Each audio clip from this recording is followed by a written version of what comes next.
आयुर्वेद सरस्वती भाग 95 प्रज्ञापराध वैद्य दिलीप गाडगीळ पुणे। तो प्रज्ञापराध एक अहम कारण रोगों का है और इसको समझना और उससे बच के रहना काफ़ी मुश्किल भी है। फिर भी हमारी निरंतर कोशिश होनी चाहिए कि हम इनको ढूंढेंगे और उनसे दूर रहने की कोशिश इस प्रकार से करेंगे। तो पहले तो एक सभी के बारे में जानकारी होना बहुत ज़रूरी है। हित क्या है अहित क्या है ये समझ लेना बहुत ज़रूरी है। और केवल एकांगी दृष्टिकोण से अगर हम देखेंगे तो मुसीबत हो सकती है। इसलिए सर्वांगीण दृष्टिकोण का होना बहुत ज़रूरी इस प्रकार का होगा। सभी पहलू ध्यान में रखते हुए ये हित है या अहित है, ये कितनी मात्रा में हित है कितनी मात्रा में अहित है, ये अगर समझ पाएंगे तो शायद ये धीभ्रंश की बात नहीं रहेगी। बाद में ये जानबूझकर भी कि ये अहित ही है, हमें करना है नहीं करना है इसके बारे में सोचना पड़ेगा। और मन चंचल है तो वो लोलुप रहता है विषयों का, बार बार विषयों का आस्वाद लेने के लिए जिक्र करता है या हमसे करवाता है वो कार्य। तो मन के ऊपर काबू पाना ये आवश्यक इस प्रकार की बात होगी।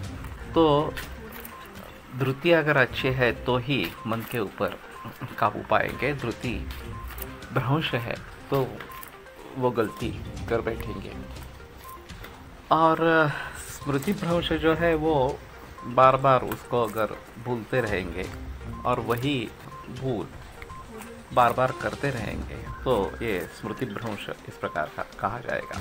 तो ये बहुत मूल कारण प्रज्ञापराध रोगों का है और इससे बच के रहना सभी के लिए आवश्यक इस प्रकार का रहेगा। दूसरा जो कारण बताया है वो परिणाम या काल इस प्रकार का कारण बताया है कि इसमें काल ये एक बदलती चीज़ है।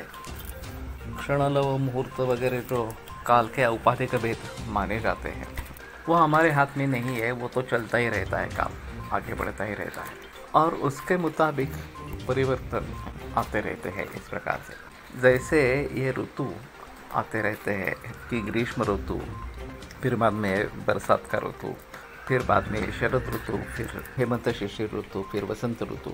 इस प्रकार से ऋतु आते ही रहते हैं और उसके मुताबिक हमारे शरीर में कुछ परिवर्तन होते रहते हैं। विशिष्ट दोष विशिष्ट ऋतु में बढ़ते हैं, फिर शांत हो जाते हैं वगैरह वगैरह। तो इसलिए इन ऋतुओं का भी ख्याल रखना बहुत ज़्यादा आवश्यक इस प्रकार का रहेगा। काल का दूसरा भी एक अर्थ लिया जाता है कि विशिष्ट काल में विशिष्ट कारण कार्य के रूप में परिणत हो जाता है।